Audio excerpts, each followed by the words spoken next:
Aujourd'hui, lundi 7 mars, quatrième jour du mois de Hadar Bet. Je voudrais dédier ce cours Le'ilui Nishmat Fortuna Bat Simi, Nissim Bat Yamna Azulay et Eli Azuelos. Je voudrais aussi souhaiter Refoua Shlema chez Ibadel Chaim, Arukim, une Refoua Shlema à notre ami Lucien Shlomo Ben Esther. Qu'Akadosh Baruch Hu yishlach lo Refoua Shlema, Refoua Tanefesh, Refoua Tagouf, et que nous ayons de bonnes nouvelles. Mes chers amis, aujourd'hui, je voudrais faire un petit cours un peu différent des autres, pour la simple et bonne raison que cette semaine, le 7 Hadar Bet, c'est le jour en même temps de l'anniversaire de mon cher Rabbeinu, et c'est aussi le jour de l'anniversaire de son départ, 120 ans après. Il y a peu de communautés qui fêtent cet événement, alors que nous fêtons très souvent la Iloula de Rabbi Shimon Bar Yochai en grande pompe, la Iloula de Rabbi Meir Balanes, la Iloula de plusieurs autres tzadikim, et c'est très bien. Comment mon cher Rabbeinu, qui était le plus grand des prophètes, celui qui était en contact direct avec Dieu, on l'oublie. Peut-être parce que, par sa modestie, peut-être, je ne sais pas. Mais certaines communautés, effectivement, se réunissent le soir de Saïloula et font une étude autour d'une Séouda, font des brachot, comme dans les autres Iloulot, et peut-être en plus grand. Mais moi, je voudrais vous parler un tout petit peu de Moshe Rabbeinu lui-même. En son honneur, qui était Moshe Rabbeinu? Vous racontez toute l'histoire de Moshe Rabbeinu, je ne pourrais pas la faire ni en une demi-heure, ni en quelques heures. Mais ce qui était très, très, très étrange, Moshe Rabbeinu a vécu 120 ans dans sa vie. Nous savons qu'il a quitté ce monde à 120 ans. C'est vrai. Personne ne sait jusqu'à présent où est enterré Moshe Rabbeinu. On ne sait pas. Bon, il y a des raisons pour lesquelles Akadosh Baruch Hu a fait de sorte que personne ne sache, comme le dit Rashi, afin que personne ne puisse faire de l'idolâtrie dessus. Tellement il a été grand dans l'histoire. Il a vécu donc 120 ans. Et nous avons pris connaissance de Moshe Rabbeinu, vraiment, qu'à l'âge de 80. Le jour où il s'est présenté devant Paro pour sauver les enfants d'Israël, il avait 80 ans. Et avant cet âge-là, les 80 ans premiers de sa vie, on n'entend pas du tout parler de Moshe Rabbeinu tellement dans la Torah. On parle un tout petit peu au moment de sa naissance. Mais après, on ne parle pas grand-chose. Il y a 3 événements que la Torah nous parle très rapidement, sans trop s'attarder, à propos des premiers 80 ans. Premier, c'est lorsque il sort du palais le premier jour et il trouve un Égyptien et un Ben Israël qui se battent. Je rentre maintenant dans les détails, pourquoi ils se battaient. Il prend l'Égyptien ils le tuent et ils l'enterrent. Affaire classée. Voilà, un pasouk. Le deuxième jour, de nouveau il sort, mais cette fois-ci il trouve 2 juifs qui se battent. Il essaye de les séparer. C'est tout. On n'en parle plus. Troisième événement que l'on trouve, rappelez-vous, lorsque Yosef s'est retrouvé devant le puits, lorsqu'il arrive donc à Midian, parce qu'ils sont fuis d'Égypte, à cause de l'Égyptien qu'il avait tué, et il trouve des bergers, il trouve les filles de Yitro,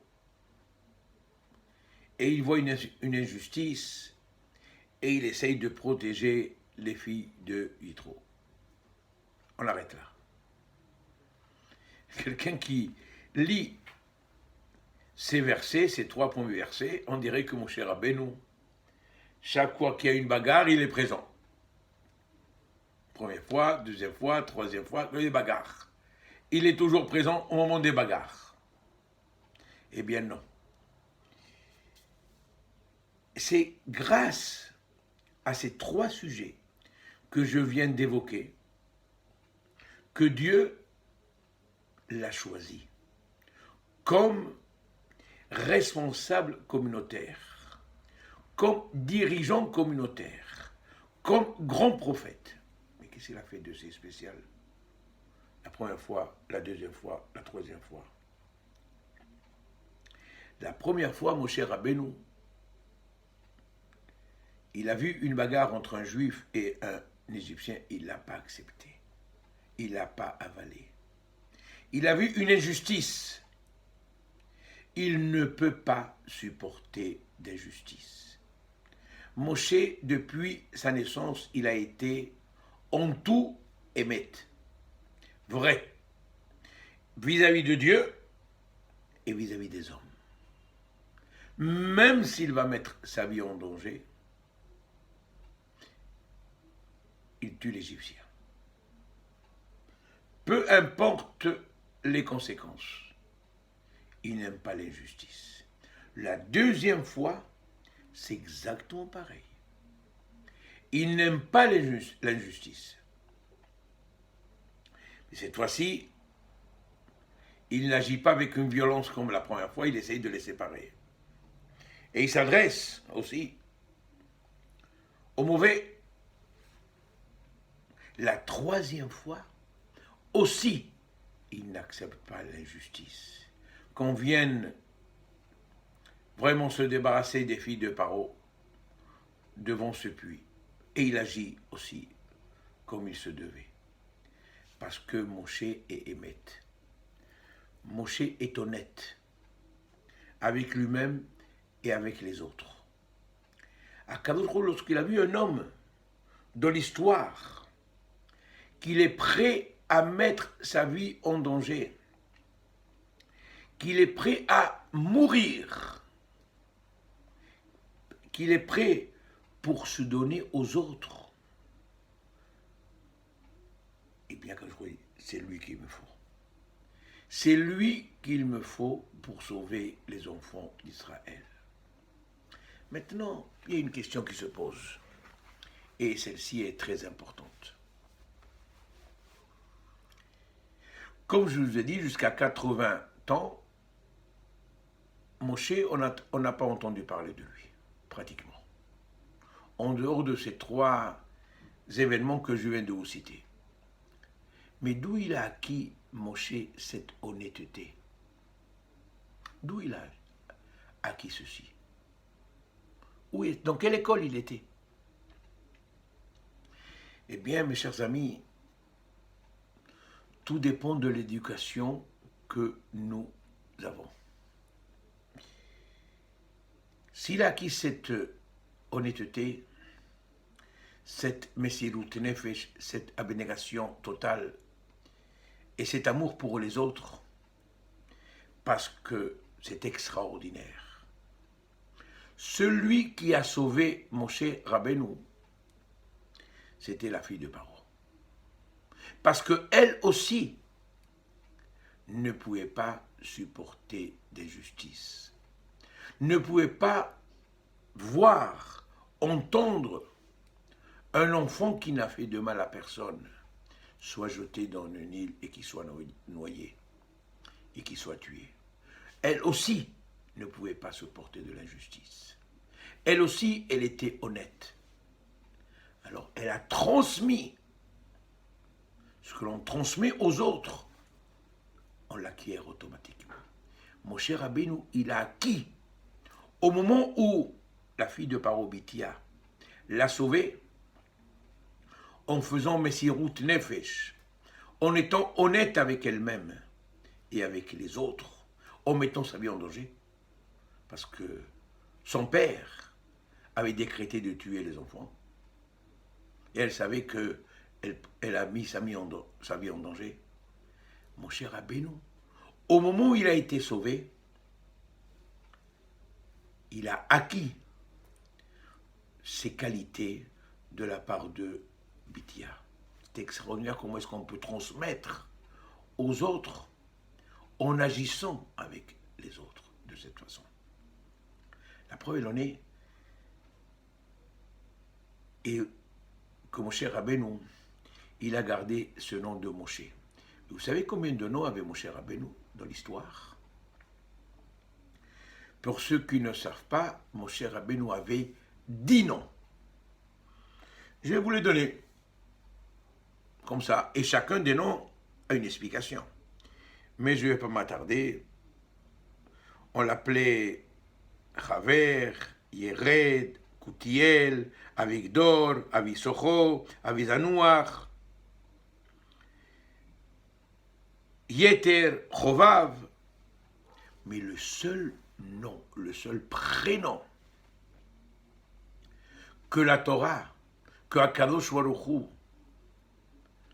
ont pris comme exemple à chaque fois, c'est le nom de Moshe. Celui qu'il a reçu par rapport à la fille de Paro. C'est extraordinaire. Par rapport à cette grande volonté de la fille de Paro, c'est celui qu'il a gardé, celui que nous connaissons davantage, celui avec lequel nous l'appelons presque toujours d'ailleurs. On l'appelle pas Chovav, on l'appelle pas Yeter, on l'appelle Moshe. Et Moshe Rabbeinu, toute sa vie, il a vécu avec cette honnêteté, cette propreté, cette justice qu'il avait en lui et qu'il appliquait à chaque instant de sa vie. Chers amis, Akadosh Baruch Hu dans le désert, puisque c'est lui qui va conduire les enfants d'Israël pendant 40 ans. Pendant 40 ans, oui, il faut dire le mot, il va supporter les enfants d'Israël. Il va vivre pour eux. Il va mourir aussi pour eux. Il va aussi être condamné pour eux, vous le savez très bien. Car il a frappé le rocher au lieu de lui parler. Et il a été condamné, Moshe.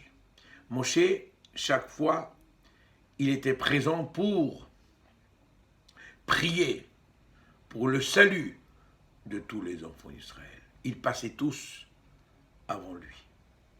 Très bien. Mais il y a quelque chose de terrible, de très important. Akadosh Baruch Hu a demandé de construire un Mishkan. Bon. Un sanctuaire. Et on a fait un appel aux dons. Et les gens, ils ont donné. Ils ont donné. Ah, les Juifs, ils donnent toujours. Lorsque c'est une bonne cause, on donne et on ne compte pas. Lorsqu'on a ramassé même trop, moi je leur ai dit stop, ça suffit. Il y a assez, il y a même trop. Stop. Lorsque Moshe a tout ramassé, lorsque Moshe a construit le Mishkan, Moshe fait des comptes. Et Moshe fait un compte rendu. D'ailleurs, c'était la paracha de la semaine dernière. Elle les pécoudé à Mishkan, Mishkan à Edut. Moshe fait une assemblée générale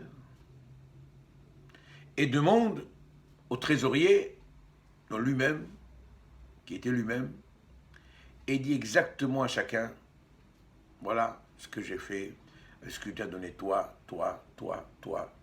voilà tout ce que j'ai ramassé, les comptes exacts. Il y a eu un problème, je ne vais pas rentrer dans ce détail, il a fait une erreur dans les comptes à la fin, mais Dieu a fait un miracle et ceci a été résolu très très rapidement. Il avait un trou dans la comptabilité.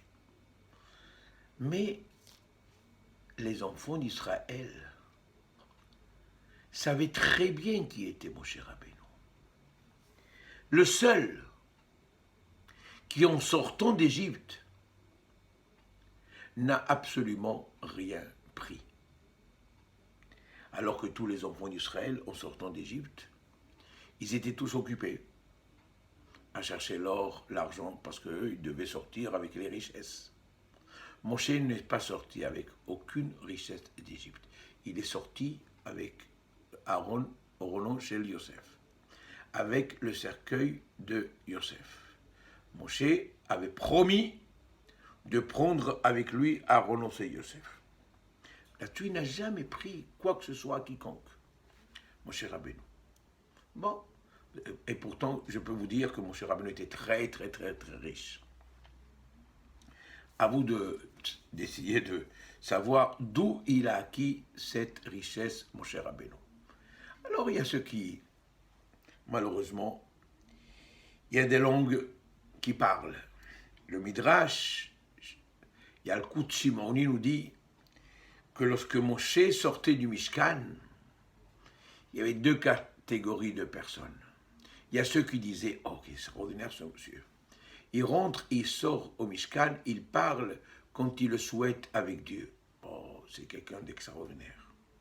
Donc, il y a ceux qui parlaient du bien.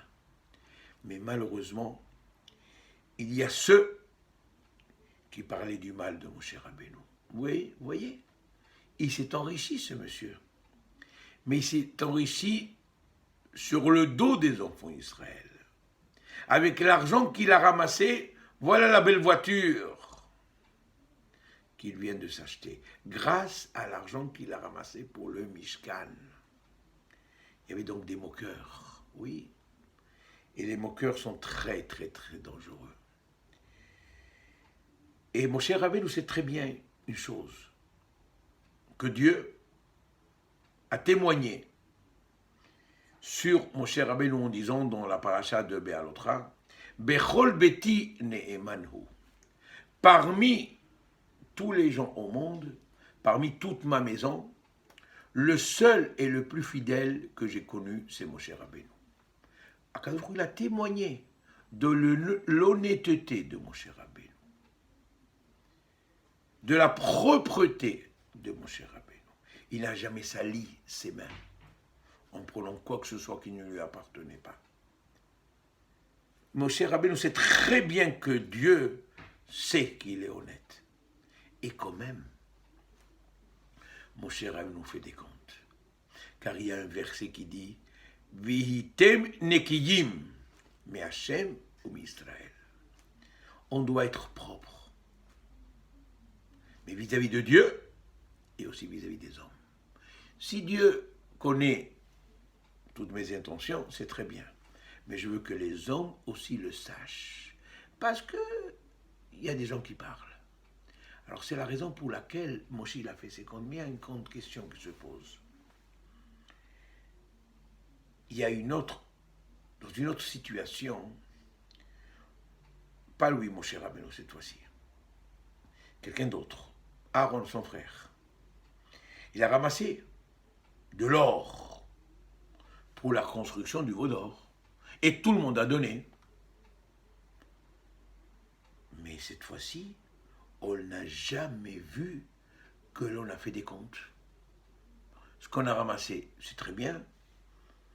Il y a eu un veau d'or, mais jamais on ne sait combien on a ramassé. Je peux vous dire énormément. Énormément. Peut-être autant que le Mishkan, peut-être plus, peut-être, je ne sais pas. Mais en tout cas, on a ramassé énormément. Et pourtant, on n'a pas fait de compte. Eh bien, la réponse, elle est très, très, très simple. Pour le Mishkan, c'est de la spiritualité. C'est quelque chose qui va presque durer éternellement. Alors que le Vaudor, malheureusement, c'est quelque chose qui est contre la Torah, quelque chose de profane.